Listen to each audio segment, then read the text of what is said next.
Welcome, everybody, to the October monthly meeting. So the agenda is today is that we'll start talking about, I guess it's called enthusiast driving EVs. It's Lawrence is going to talk to us about some of the stuff that he's been doing, doing some racing with his EV, and so that should be pretty interesting. Then we have Henry that will be talking about buying a used EV, and I, of course, saw the material. So there's some interesting, quite interesting actually. Then we'll go back to Lawrence for the news. Then we'll talk about past and future events. And as you probably know, there aren't many future events. Actually, there's none left, except for next monthly meeting for this year. Everything else is next year. So we had in years prior, we had done the Santa Parade. But the fee unfortunately has gone up from $100 to $240. And we felt that that was a bit expensive, so we decided to skip it for this year. Okay. So, Lawrence. Got it. All right, we've got a full house. I think this will be pretty interesting. I'm going to start by talking about some of the pros and cons and maybe from an enthusiast driver's perspective. Interestingly, a lot of it is actually magnified. So you know that you can save money on gas if you're a normal driver. If you're a driver who is going to have a very high horsepower car anyway, you're going to save even more money, both percentage wise and just overall, right? Because if you're comparing an EV against, like a vehicle that consumes a lot of gas, well, now you're gonna save even more money because the cost of driving an EV when you're on an ultra low overnight rate plan is 10% the cost of driving a gas car. But the other thing is you don't get penalized as much for driving spiritedly in an EV. Why? Well, a few reasons. One is that thermal engines lose efficiency more when they're under like really high load. Electric engines are just kind of 80–90% efficient on almost any scenario. I don't know, Michael just doing it. It's getting bigger. We're eking out 2% more. 2% more.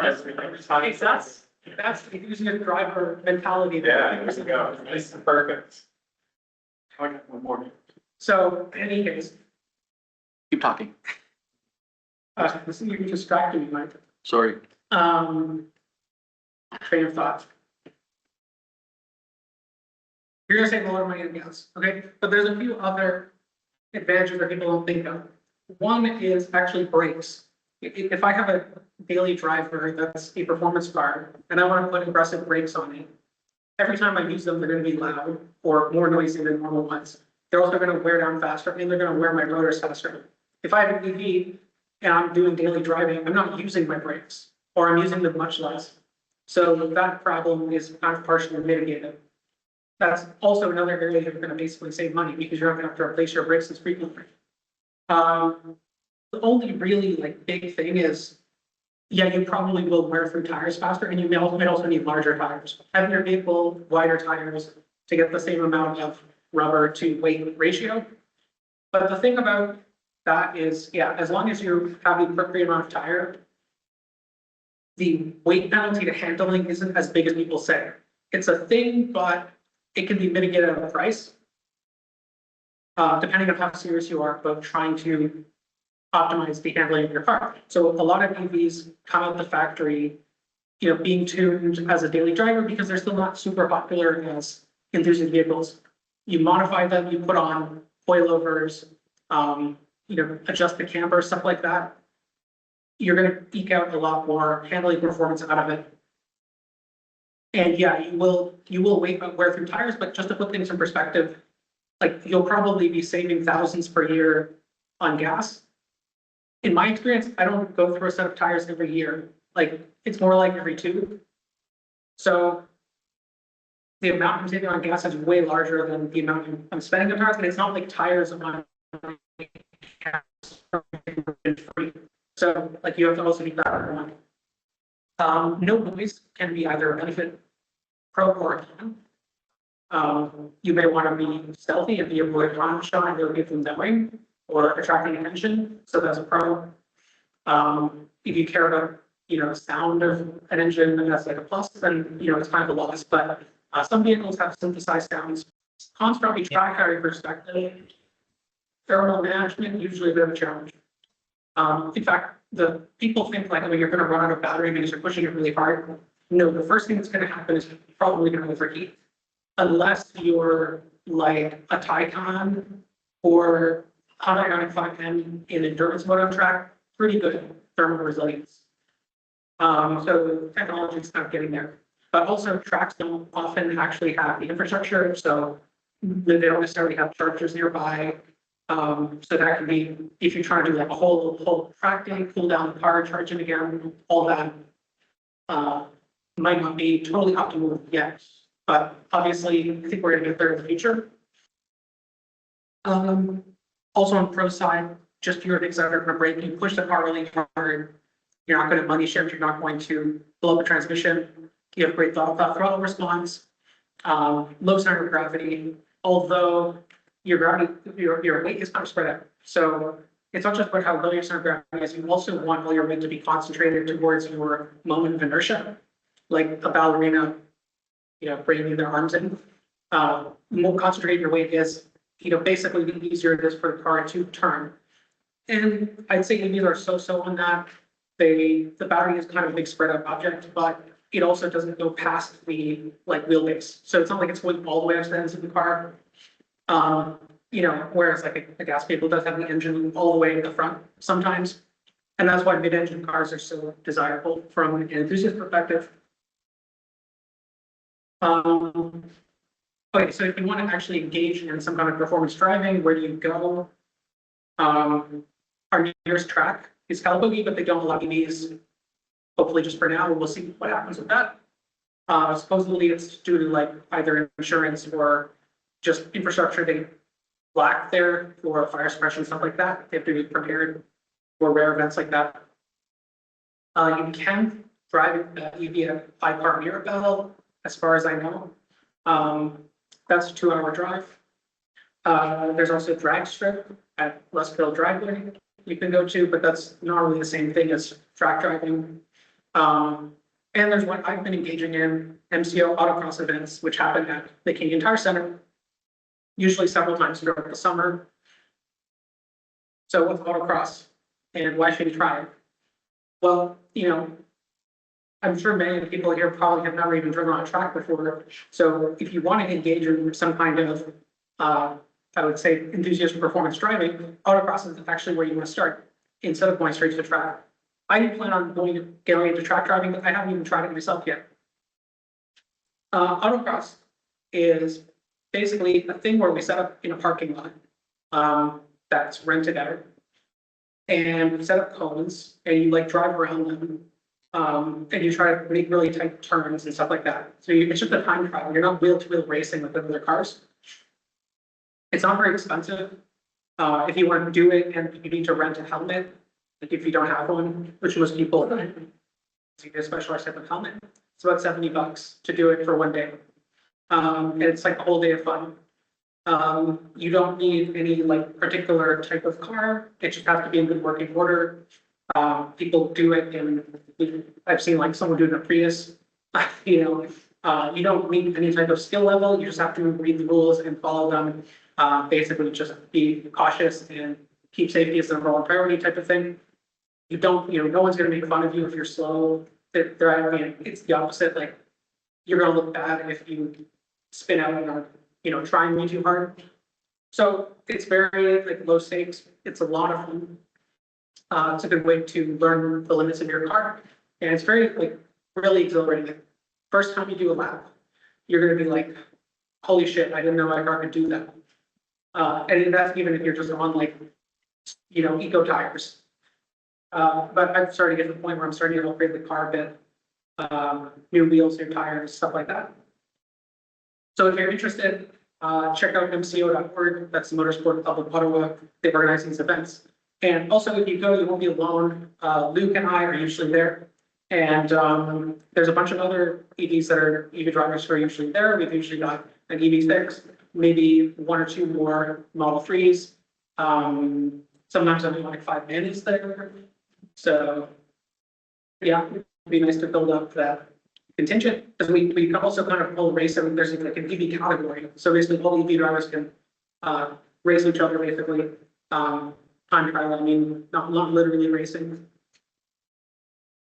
They need that category because we kick everyone else's ass. Well, it started out as, it's actually called electric vehicle experimental. It's kind of like becoming outdated, I think, the numeric category, but in the early days, it was like, if you're bringing an electric vehicle to one of these events, it's like some kind of contraption. There is actually a guy who built his own, I don't know if you can call it a car or a go-kart, it's kind of in between those two things. He's usually there too, and it's electric powered, he like completely built it himself. Yeah, so I wanted to also cover a bit, oh, and there's another question. Yeah, so all AVs are in one class, then, or is it two class, one class of AVs? You can choose what class you want to run in. So you can run in the electric vehicle class, or you can run in any other class that your car qualifies for. Like, so classes are tend to be broken down by a street legal car or a street legal car that's been modified to some level. There's different like degrees of modification that fall into different classes. Then there's like, you know, fully like non-legal, you know, those are like kind of the general names of the categories are.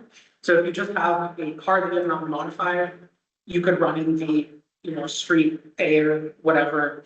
But yeah, there's tools online to assess what category of car falls into. And generally, like as long as the car is wider than it is tall, you're basically allowed to use. They, you know, they don't have like SUVs and stuff there, but there is a bit of discretion. Like sometimes there's some Chevy Bolts that run, which are, you know, pretty tall compared to their I don't think they're actually taller, but you know, like if you have a battery on the floor, even if the car's a little tall, like it's not going to tip over. That's one of the nice things about driving an EV. I want to talk about some of the best EVs from an enthusiast perspective. Obviously, not on the list, but the Porsche Taycan. If you have 250K to throw into a car, just get that. It's going to be better than all of these. But the Ioniq 6N, I would say, is probably one of the top picks. It's not actually like, I don't think I've seen any reviews of it yet, but we can basically safely assume a lot of characteristics of it from the Ioniq 5N. I didn't put the 5N on the list because I'm focusing on sedans, but I want to mention the 5N is great as well. And had been like pretty widely, there's a wide consensus that they got the handling right, chassis tuning is really good. Even though it's an SUV, you know, it doesn't feel like a heavy boring car by any means. And they got the kind of noise and, you know, some of the fun doodads like fake shifting are kind of fun to play with. I probably wouldn't really use it, but yeah, so the 6N is going to have all of that. Flat, it's going to be lower to the ground, it's going to be more dynamic, it's going to have more range. Something I want to also mention when you're choosing a car and you know, you might be shopping for the performance version of a car, like the Ioniq 5N, the Model 3 Performance, the Polestar Performance Pack, they're usually going to sell the car with a more performance-oriented tire package. And so the advertised range of the car is going to be lower than the other versions of the car. If you take those tires off and put normal ones on, you're basically going to get all of the range back. Except in cases where they've actually modified the aerodynamics of the car, like on the 6N, it has a big spoiler that the normal one doesn't have. So you can expect, even if you put eco tires on and 19-inch wheels, you're still going to lose a little bit of range, but it's probably not going to be that dramatic. Adding performance tires hits you about like 40 watt-hours per kilometer, I would say, 30 to 50, let's say. It kind of adds on no matter what speed you're going because of the rolling resistance it creates. So it is actually kind of significant. But I think that's worth mentioning because a lot of people complain like, oh, the EV6 GT, the Ioniq 5N have terrible range. Well, it's because they chose to put actually sticky tires on.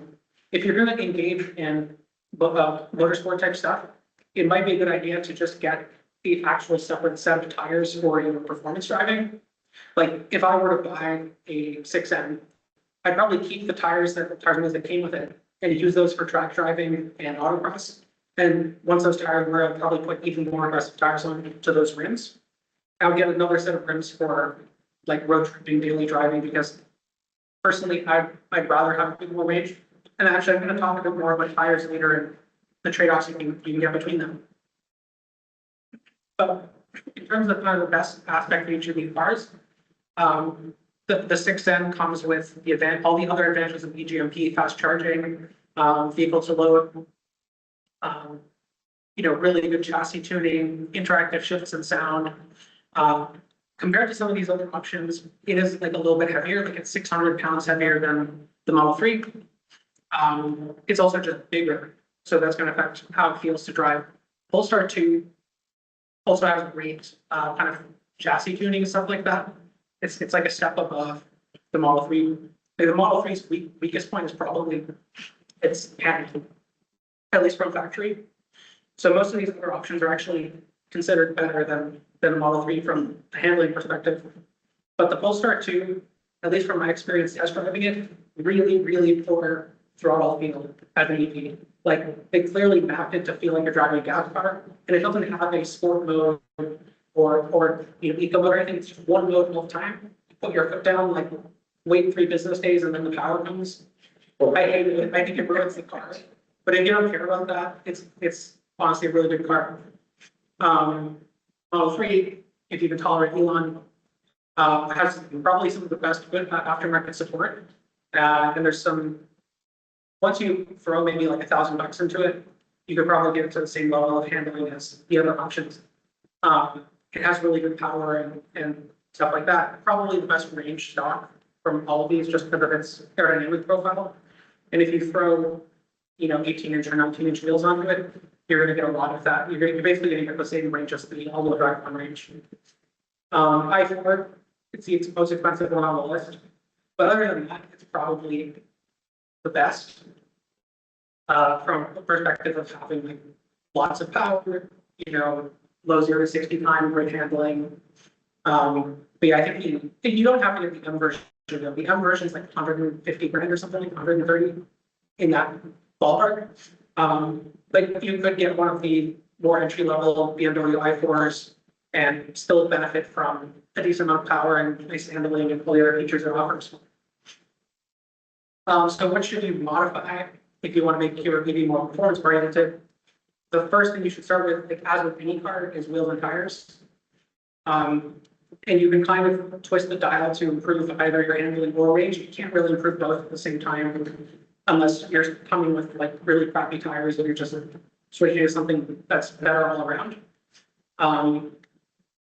I recommend dedicated track and dedicated daily driving wheels if you're really serious about this kind of thing, because then you don't have to pick a compromise. You can pick a tire that's all the way to the performance side and the tire that's all the way to the efficiency side. Suspension components are probably the next thing on the list. Controller and bushings. There's something that is notorious for wearing out in the Model 3 because the stock ones are soft. I'm sure this probably applies to other EVs too, though. If your controller and bushings are soft, your wheel will deflect during corners, and it's going to make your steering less precise. It's also going to make your wheels deviate from one another. So you're basically going to get toe in or toe out. And that's going to take away from your overall grip through corners. Then there's like, springs, dampers, a bit more expensive, more involved thing to upgrade. Brake components, like I was saying before, like you can probably upgrade your brake pads without too much of any type of other penalty because you're not going to be actually using your brakes that often on the street. If you are going to start doing track driving, make sure you upgrade your fluid so it can withstand higher temperatures. You can also get vented rotors that are going to cool down better, or even upsize them. If you have a Model 3, Mountain Mass Performance offers a master brake cylinder brace that stops your brakes master brake cylinder from like moving, and it basically burns out your brake field. And I want to recommend Mountain Mass Performance in general. They are Toronto-based. They specialize in EV performance parts. They're mostly just focused on Tesla. They have some Rivian parts now, and hopefully more to come in the future, because they just generally seem like a very enthusiast-focused, great company. So what are some tires to consider?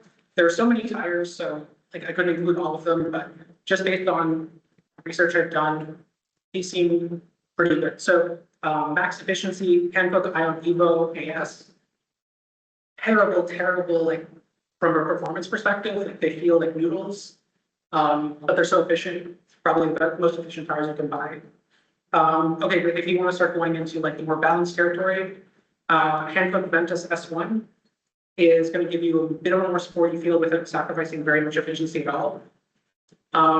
Michelin Pilot Sport All Season, yet a little bit more grip, more handling, a little bit less efficiency, but not like outrageously bad. Bridgestone for MSAG EVs, apparently really good. They're not like winter tires, they're all seasons, but apparently they perform pretty well on ice and snow if you care about that. In terms of if you're just gonna go all the way to the performance tire, if you want cheap performance tires, I have the Firestone Firehawk 8500s. I'm pretty happy with them. And they're like really cheap. They're like half the cost of the next one on the list, basically. You want to go premium, Pilot Sport 4S, kind of the dedicated summer version of the Pilot Sport AS. All of the ones in the max performance are probably going to give you similar type of range shape, like I was saying, like 30 to 50 watt-hours per kilometer hit. And then the Bridgestone Potenza RE71 RSs are kind of like everybody's favorite performance tire right now. They're pretty new. And expensive. Would be replaced by the RZs probably next year. Oh, really? Okay, well, hopefully the price on these RSs will come down. Questions? Yeah, but, Is there any ice racing happening anymore? Is that sorry, what kind of racing? ice race? You can do ice racing. Oh, no, with top of Ottawa? Yeah, they call it rallycross. I don't believe that's happened for a while.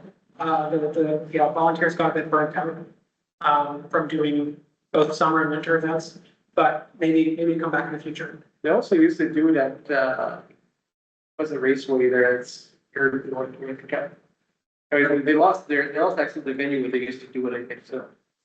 Yeah, I want to like shout out autocross again because it's really fun and you'll realize once you do it, you'll be like, the type of stuff I did here, I could never do on a road. Like you realize like you can apply levels of force and turning to your car that would be like wholly irresponsible to do, even if you're like reckless. Like, okay, like you know, I've driven high performance cars in my mid-20s.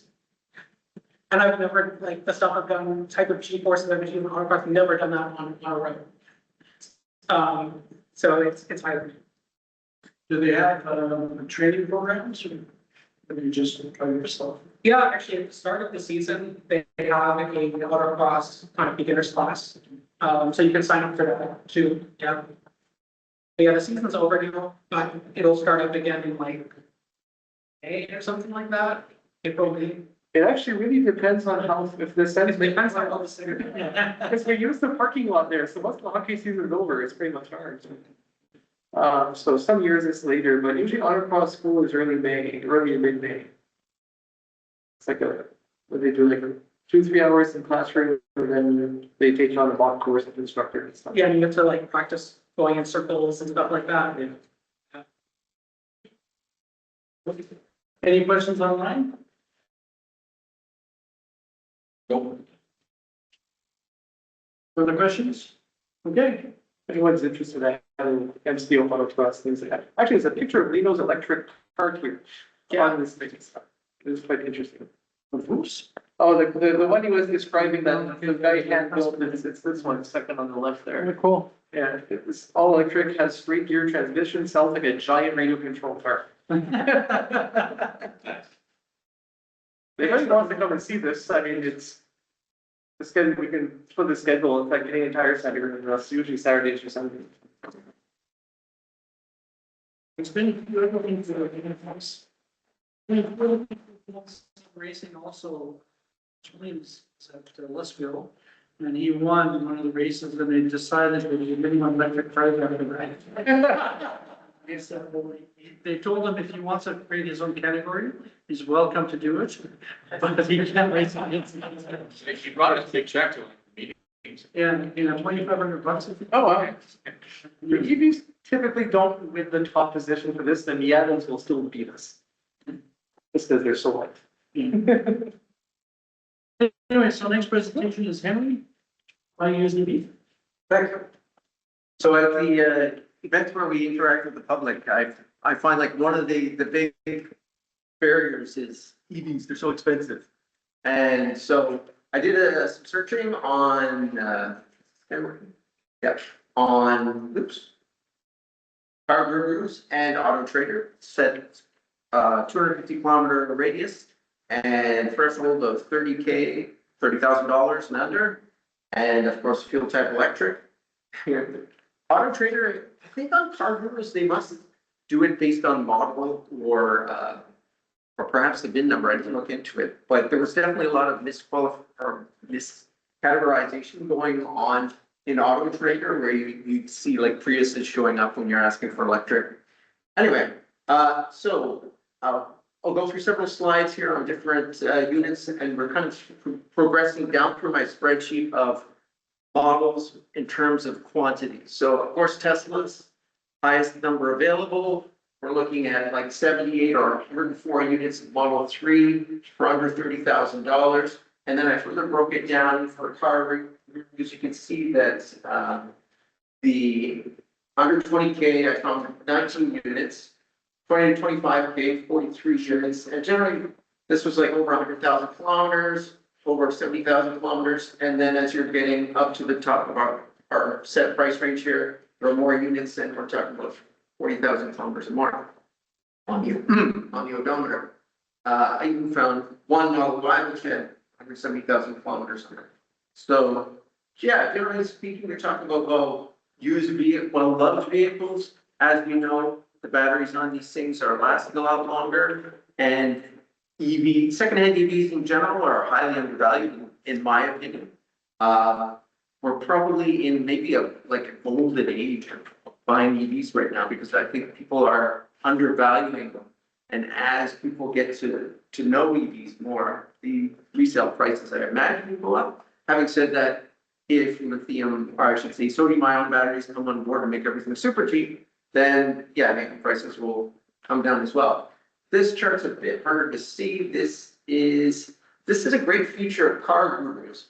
So if you go into the truck, if you do a Google search on price trends, you can start by looking at Teslas, and then you can look at specific models. So this is the Model 3.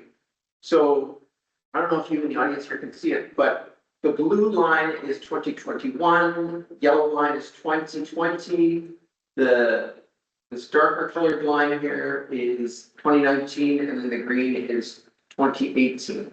So as you can see, prices have been coming down since this is September, this is October here. You can go back on the pricing a whole year. You used to be able to go back one year on this feature, but they've set a limit on it. But yeah, it's very interesting to see, for example, that most Teslas have lost about 15 to 20% of their value last year. So this is the year-over-year number here. So lots of depreciation going on. I would look at it on the bright side, lots of good deals to be had here. Oops. Back. There. Right, so Chevrolet, next down on the list in terms of numbers. Lots of Volts, lots of UVs available. 40 to 50, depending on which website you looked at. Here's a good example. I thought this one was kind of interesting. In Chevy, 2022 Chevy Bolt, 34,000 kilometers on it, $25,000. Number one feature in my book: heated steering wheel, heated seats, no heat pump. What do you need heat pump for when you got a heated steering wheel? But yeah, and I even found one or Chevy Spark that was like $5,000. I'm not sure that's really what you want, but lots of options out there. So moving on, Hyundai and Kia on this slide here. Lots of Konas, lots of Neros, lots of Soul, the old-fashioned Ioniq. I did even find 7 Ioniq 5s, and of those, 2 of them were long-range units. They did have over 100,000 kilometers on them. but I was surprised to find any for under 30K. And yeah, and there were quite a few Konas that were under $20,000, and most of those again were over 100,000 kilometers. So plenty of options there if you want to search around. And yeah, so here's a price chart going from November 2024 to October 2025, showing depreciation on the Hyundai Kona, top line being the 2023.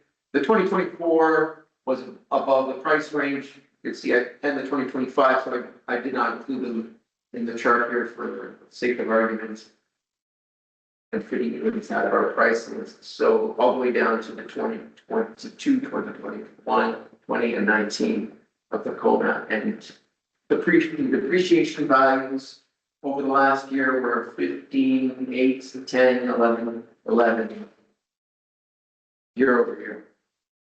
So interesting data there.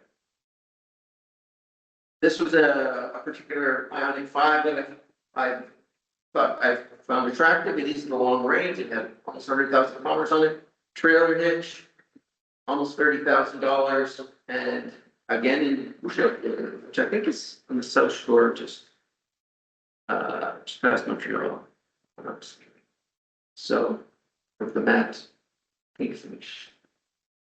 anybody wants to snatch that up. So getting into smaller volume of numbers, well, actually, not small numbers. Is there still, like, we're talking Nissan Leaf here, 70 units available within 250 kilometers of Ottawa. Lots of availability. Ford Mach-E's. I was surprised at the number of Mach-E's that I found, actually. They were all between $25,000 and $30,000, but I was kind of surprised. I was expecting to see numbers similar to the Ioniq 5, where only 700 and 52 there. Focus EV, inexpensive EV, not the greatest in terms of performance, but if you wanted to step a roundabout sounding car, that is that. A lot of these vehicles fit into that category. I mean, e-Golf, MX-30, Cooper, smaller range, not so big batteries, slower charging, maybe not bad as a second car. If you're like me, where you've got a gas car as your second car, which is a hybrid, but it'd be nice to go completely electric and have zero emissions.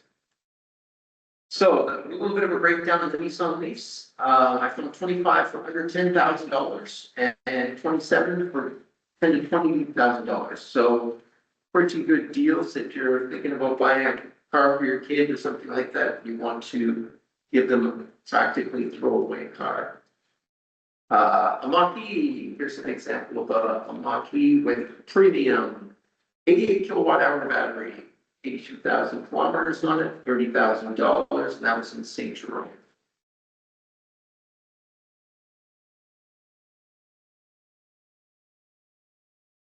Yeah, again, getting into smaller numbers, the Toyota 12 units of the BZ4X, Smart Car 5, Fiat 500e, 10 were available. Actually, the Fiat 500e there was a fair number that were brand new that were on the website that were just between like 30 and just over $30,000 actually. It's basically like on our sorry. Sometimes if it's a new car and it's in Quebec, they'll include the rebate, so it's not the real price. Okay. Yeah, like when you look at the buyer's guide on our website, the list price for the Fiat 500 is about $40,000. So that must be. I haven't updated the buyer's guide in a while. What's going on there? Okay. Maybe out of date. Probably is. Perhaps. It's still the cheapest car. Yeah, Stellantis isn't doing so hot right now, so I can see them dropping the price. Right, especially for units that are in stock. I was surprised to see any Polestar 2s. 6 of them on Auto Trader. BMW i3, very interesting engineering on that, carbon fiber frame and some aluminum going on. IBX, 2 of them. Those are getting on to be like 15-year-old cars. Buy that instead of first gen Leaf.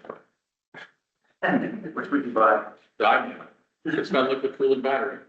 It does. Yeah, the batteries last way longer than the Leafs battery. If we were starting with like 2 kWh. Same with the Leafs. So totals, in 250 kilometers of Ottawa, there's like 675 vehicles on Auto Trader, and I imagine these are pretty much all duplicates on car gurus, but there's some that definitely don't overlap, like there were more Model 3s on car gurus than there were on Auto Trader.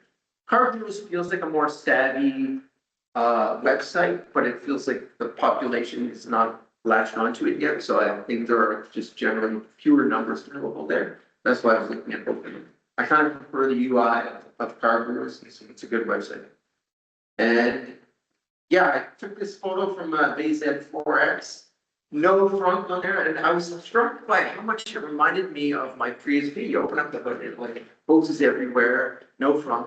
I'm like, oh, okay, I guess that's where they got their design from. They're modifying their tires. And so yeah, here's an example of a Fiat 500e, $23,000, not even 10,000 kilometers. What a steal. Oh yeah, we're going on. I was kind of wishing that in Ottawa or even Montreal, we had a pure EV dealerships. That I found 2 of them in Toronto. I didn't look that hard in Montreal, I didn't find any. But this top guy, Shift Motors, looks the most interesting. Gets 4.6 stars on Google. It's in the Oakville area, and there's a lot of Teslas on their website. They have even focus promotions.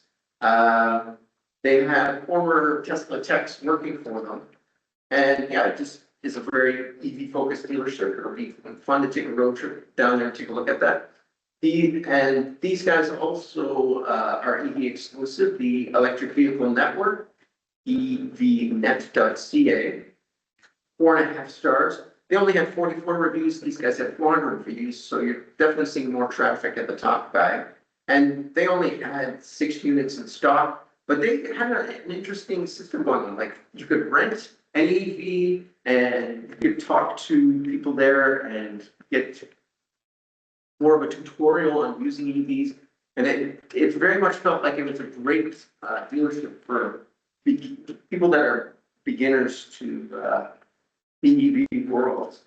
So other websites, clutch.ca only had like 31 EVs, and they don't operate in Quebec, so I think that's probably why they didn't have nearly as many. Yeah, it was interesting when I did the research on Ottawa, I think with like 675 units. I did the same search in Toronto, same radius, and it only came up with 545 cars. So yeah, it really shows you how far behind Ontario is. What other information did I have that's perhaps interesting here?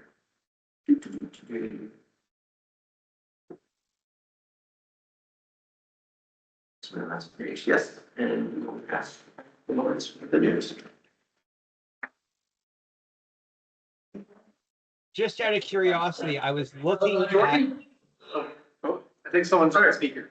I was trying to say, I was trying to say that Shift Network, I was looking at them a couple of weeks ago. I was thinking of maybe getting a used Cybertruck, and they're only 100, they have one on sale right now for $113,000. And most of them are about 120,000, but they have one on sale for 113,000. Steal of the deal. Yeah, I don't know if this audience is very much focused on the under $30,000. I could do the used EV thing again at another future meeting on different price ranges if people are interested. I was actually having that discussion with my neighbor a couple of days ago because he's looking for exactly that. So he's like around 30K, mostly most in county and stuff. And there's a few in Ottawa and stuff, but for the numbers you had there, are the majority of those in Quebec? Yes. Yeah, okay, that's pretty much what I need. Yeah, and that's a good tip, actually, that you sort of said implicitly by the examples you used. Yeah. But, you know, look in Quebec if you're looking, or if anybody you know is looking for used EV, look in Quebec, there's tons of them. Yeah, like on Car Gurus, when I did a 100-kilometer search around Ottawa, I only came up with 43 EVs. Yeah, so it's not just big, like go to Montreal. Yeah, and if you, when I was doing my searches, the difference in price between Toronto and Montreal, like, it was quite substantial with similar specs. you would see in the same car in Toronto would be several $1,000s more than in Montreal. Yeah, just less supply there. What was your question? I was saying that looking at the youth EVs, with because the battery life's getting longer. We say anything. Generally about cars from 2020 to 2024 in terms of. Well, I think what he meant is that the life we're actually seeing in reality is more than people thought that it would be. So for basically any car that has thermal management, So which means every car with the batteries are kept down room temperature. They don't degrade very quickly. The other thing is they don't really degrade very much from mileage. There's a component of calendar aging as well. So if you really want to get the best deal, I would suggest get a car that's new, that's high mileage, because the mileage is going to take down value. But if it's a person who's been charging 80% every day and racking, just having a long commute and racking up lots of mileage, but the car's only 2 years old, it's going to be in great condition. Tesla have produced a really good stats in their annual report for battery life. In the full report, Tesla, which there's about 500 pages, it's a very good examination of battery life. Yeah, so there's a gentleman that works at, he's a researcher at Dalhousie University, Jeff Down, and he does research on batteries and he's using, it's mostly Tesla batteries actually. He's showing the batteries amounts from millions of dollars. So, what I tell people is if you're looking for a used car, it's probably still under warranty. It's under $160,000 in 8 years. It's under warranty still. And so I wouldn't worry about it at all. Even if it's after warranty, it's still, personally, I wouldn't worry about it, but most used cars would be less than $160,000, right? So. I kept two smart cars going for 6 years and the battery life, the battery capacity increased. Increased. Opposite to where I go. But that might be because of the way it's calculated. So if you look at the Teslas, the way the Teslas calculate the capacity, it's based on how much electricity there is in the battery, period. Whereas the Leaf, for example, the range is based on your driving habit. So you'll see it increase in the summer and winter. It adapted very quickly to that, and I think it was actually improving over the 6 years anyway. I wondered if you had any experience yourself in buying cars from Quebec. Yes, we bought our Ioniq 5 a couple of years ago from West Island, Hyundai, I think it was. Yeah. And I mean, we had to register the car here. We had to pay the taxes. It was very straightforward. Most of the dealerships on the Quebec side deal with a lot of Ontario stuff. Yeah, the dealers are close to Ottawa. They will register your car in Ontario and take out your taxes and all that. To a dealer. But if you're further away, what they'll do is they'll give a temporary license that's good for like 10 days or something, costs like $10 or $20. You bring the car to Ontario, you register it, get the plates and pay the sales tax for Ontario, you're done. It's very, very simple. Yeah, the big difference is that if you go to, because I've done this as well, I bought the car in Gatineau that was used. And you'll have to get it. But so if you go to Gatineau dealership, likely they're going to drive it to the Ontario side, get it safety certified here. So it has to be done in Ontario. So drive it back, then they'll sell it to you. If you go to somewhere farther away, after you buy the car, you'll have to bring it to a garage, have it safetied, and then they'll register it at Service Ontario. But it's not too bad of a process, because as long as the dealer doesn't charge you the Quebec sales taxes, which usually they don't anymore. It used to be that they would charge you all the taxes applicable in Quebec. Then you'd have to come and register Ontario, pay taxes again, and then fill out a form to get a rebate and get a refund for the extra taxes you paid. As long as you make sure with the dealership, they're not going to make you do that, which would probably be really onerous and annoying. It's not too bad. I believe it's a story, but the reason I've got an F-150 outside is I tried to buy an Ioniq 5 from Gatineau, and it just became free. But I won't go into the prices. Even so much else dealership will deal with the Ontario taxes, like we'll start at the time of buyers. Any question? I'm just curious if, what do you think the impact of, if the take tariffs off the Chinese cars, how that'll impact the whole resale value? It's gonna take a while for them to take effect.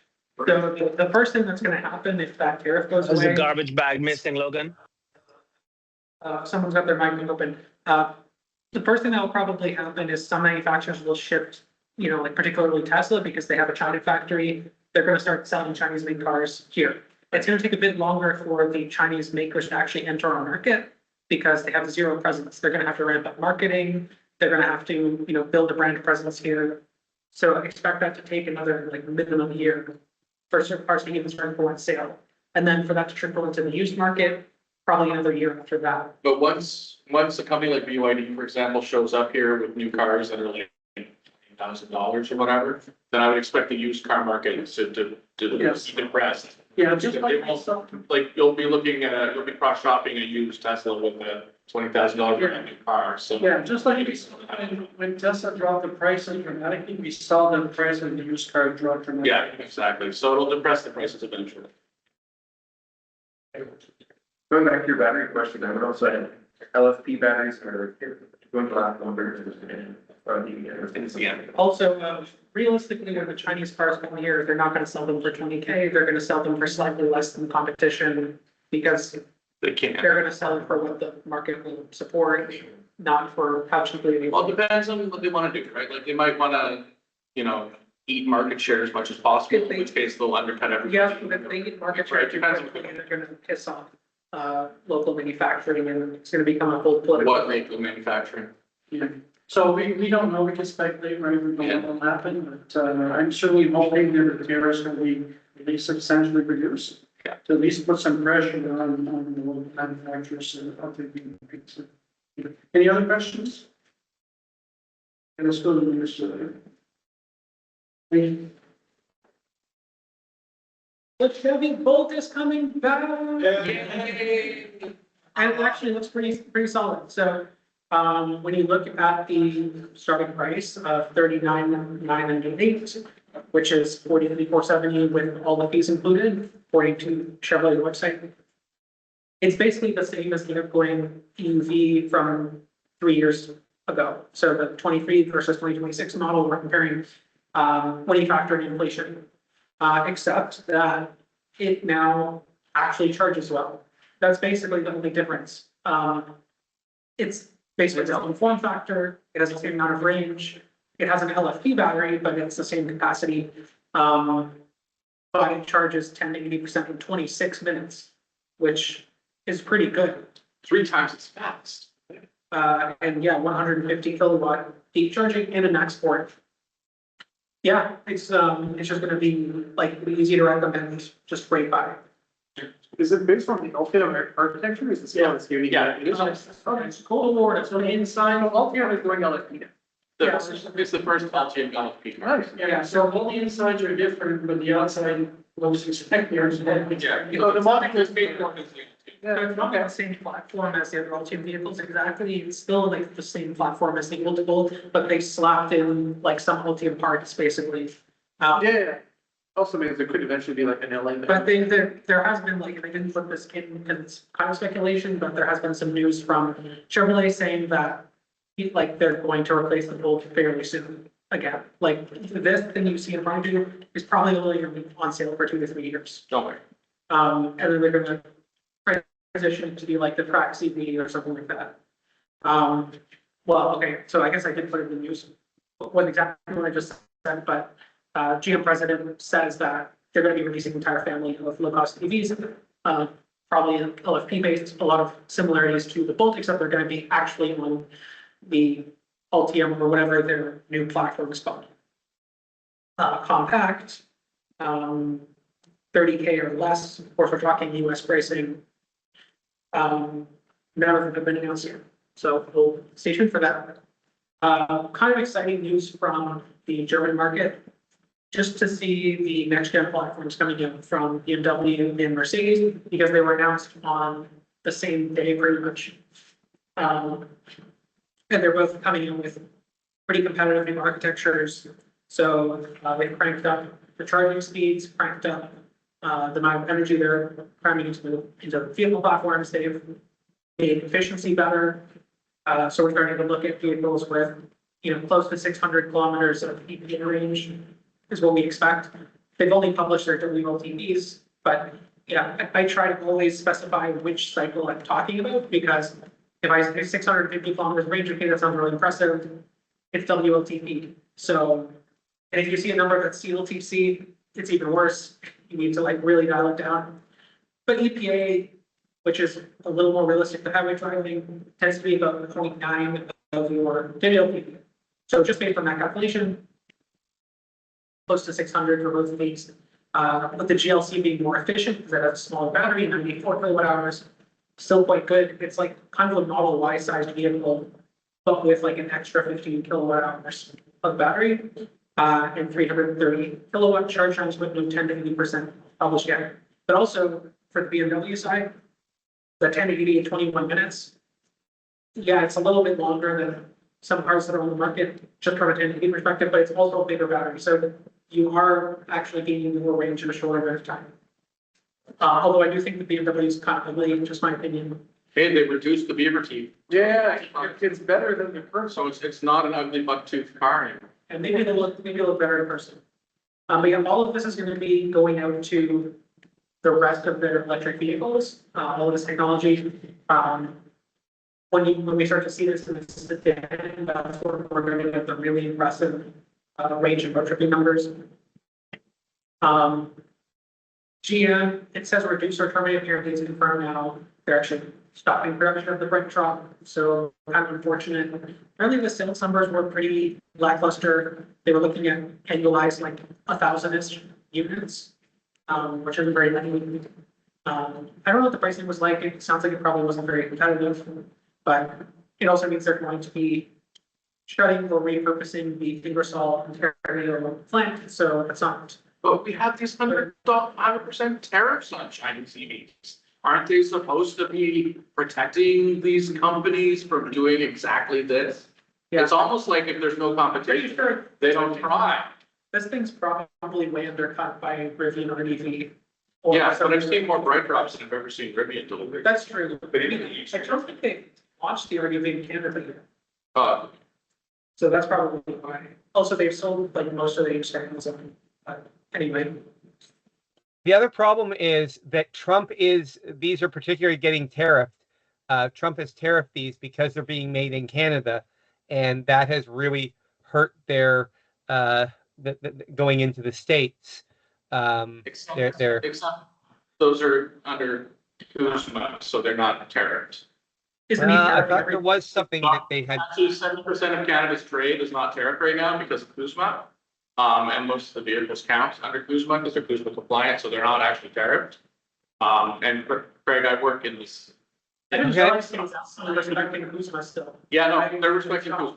So the majority of Canada's trade is tariff free. Our actual tariff rate is about 10%. If you. Yeah, so that's a huge misunderstanding. Yeah. There are some tariffs that are higher than before, but most of them hasn't been affected Yeah, yet. the vast majority of our trade is tariff free. That will change. Next year, it'll change next year to be able to renegotiate. There was a fire at an aluminum supplier that supplies Ford with aluminum for all of their 450 vehicles. Apparently, it has caused them to temporarily pause the Lightning production. So, not good news if you want to buy a new Lightning anytime soon. They basically are prioritizing the ICE production because they can kind of choose between either of them to keep going. So this is one place where the tariffs have a really big impact. Yeah, aluminum specifically. Aluminum from Canada is being tariffed. That's so one of the it's things. basically reducing in aluminum without significantly increasing the cost, right? Yeah, so they're probably blaming the fire because they don't want to get under Trump's, bad side. But there was a fire. Sure, but I mean, one supplier decided to derail your production line, so this is probably a tariff story in disguise. Because they don't want an all caps tweet about them from the orange orangutan. Keep the toaster plugged in. Yeah, but yeah. Aluminum is one of the few things that are actually being heavily tariffed right now. Volkswagen nudging our regulators to allow them to bring in Euro spec vehicles, Yes, please. saying that, they would do it if they could. So that's cool. Yeah, because apparently they haven't bothered to put the ID3 or any other vehicle they sell, their ID4, through our amalgamation standards. Which is still probably kind of silly because ID3 is like a bit bigger than the Volkswagen Golf and they sell pretty well here, so just saying. So well here, not in the States. Yeah, That's what they claim, that's why they said that they're not doing it. so like forget the US, they're a falling empire that doesn't even have a government right now, so. Or if it's sometimes such ours. Not anymore. Rivian is going to be paying a lawsuit over R1 price hikes, not to the customers who got gypped by price hikes, to the shareholders, four shareholders, think of the shareholders. The shareholders sued Rivian because they increased their price compared to what they had advertised during their IPO, which affected the share value. And, again, think of the shareholders. Okay. Next item. Those poor billionaires. There's a subsidiary of Cattle, the, big Chinese battery manufacturer called Runf. Kind of odd name for a company. But they've achieved 96% recovery of recycled battery materials. In fact, 99.6 for nickel, cobalt, and manganese, whereas 96 is for lithium. So yeah, just another positive story of battery recycling capacity coming online and getting the vast majority of resources out of the recycled batteries. Adam, Was that a demo or was that? Actually, I think I saw some text. So that was in 2024, they processed, they got to that efficiency. So right now, the recyclers are processing mostly, manufactured decant batteries, when you build a cell, some of them just don't work. They let their recyclables, right? There's not very many actual batteries from are available. So this isn't a lab, this is Production. yeah, it's not Yeah. a lot, it's 20,000 tons. Tons of weight. Oh, yeah. That's a lot, that's a lot. Where is that? China. The C is CATL is China. I don't know the rest in. Apparently Californians, made another EV sales record, before the Trump's, where Trump got rid of the federal EV incentive in the US. Yeah, they sold 124,000, including, plug-in hybrids. But the vast majority, 108,000 were fully battery electric. And there's 146 models available in the California market. All those are variants. But also not on the news, I think it was maybe last month, but worth repeating. So, the 7,500 federal incentive went away in the US. And immediately after it went away, the Hyundai Ioniq 5, unfortunately, in the US market, had a price drop of $9,000. So manufacturers have margins with more than they're letting on. They could drop prices. They just haven't yet. Any questions? Yeah. More information on kind of lots of them. I don't think that one's coming here. Which one? The EV3. The EV3? EV3. Well, they say. I think the EV4 is supposed to. We'll see. Don't think we never, I don't, you never know. On the, So one of the things we've been looking for and others have been looking for is, and this was alluded to with Volkswagen, is that any car that's certified to be sold in Europe is safe enough for us, right? So we've been lobbying for them to let those cars come here and without having to go through Transport Canada's. I mean, process. if anything, the European standards are higher than we're pretty up there. Yeah. hey, James, do you know if the EV3 is coming to Canada? Sorry? Same situation. Well, the EV3 is sold, or going to be sold, and I think it's already sold in Europe, isn't it? So EV4 is coming, sedan only. EV3 hasn't been officially confirmed yet. But EV3 is sold in Europe already, right? Yeah. So. Yeah, but Europe gets all the cool stuff. Yeah, but it's past the standards there, so if they were to make that exception, we would get it here. So they haven't said no. Sure, it's still in Europe. but not North American. So Hyundai hasn't said no, but they haven't said yes. So. Okay, so the standards we have are harmonized with the US, right? We have almost exactly the same standards. The few small differences, but they're not harmonized with Europe. So what we're saying is, again, if they're safe enough for Europe, they're safe enough for us, why not let them in, right? So, Well, I think we should eliminate the difference. Amber turn signals. Yes, but see, Raymond, they don't have geese in Europe. So like moose, moose. and see, that's a huge road hazard. They have Nice, they have a city called Nice. Anyways, so past events, we have a few events this month. And, where's the thing working? Don't look at that, Oops. it's having lags, look at your laptop, We got what? look at your laptop, because that one, the projector screen lags. Okay. So, as usual, we had a bunch of kilowatts and coffee. Last weekend, actually, we did something that we, I don't think we've ever done before, but we had a kilowatts and coffee and an event after, which was cool because a lot of people went from the kilowatts and coffee to the event. So we had lots of cars and lots of interesting discussions.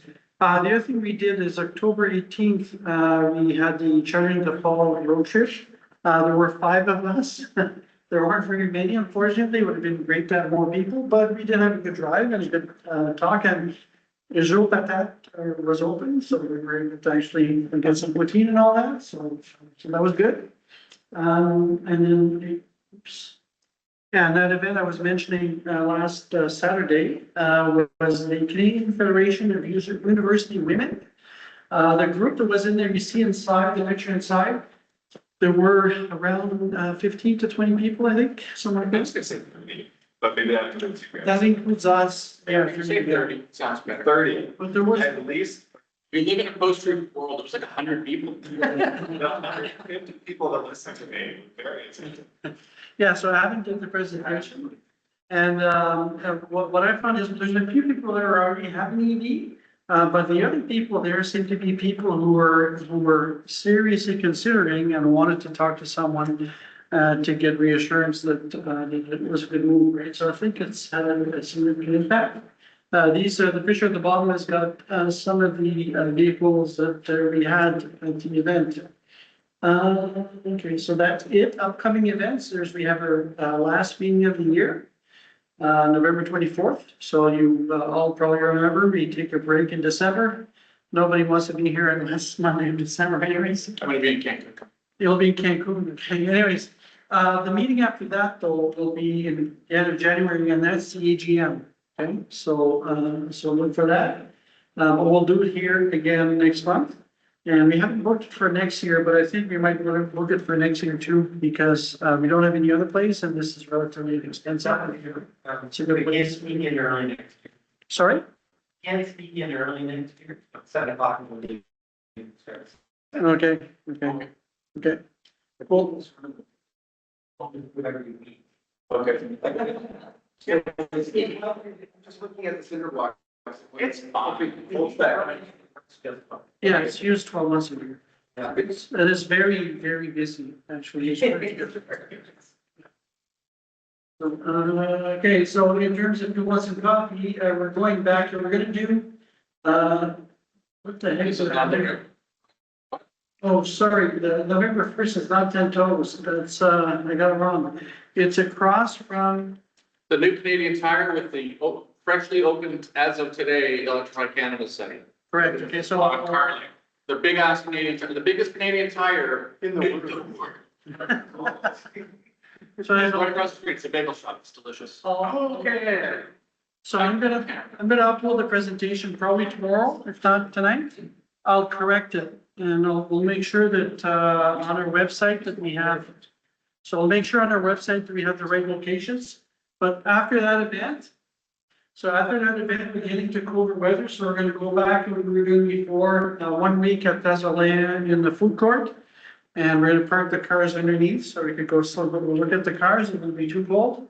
And, the week after we'll be at the Second Cup on Merida, okay? So we'll rotate throughout the winter, okay?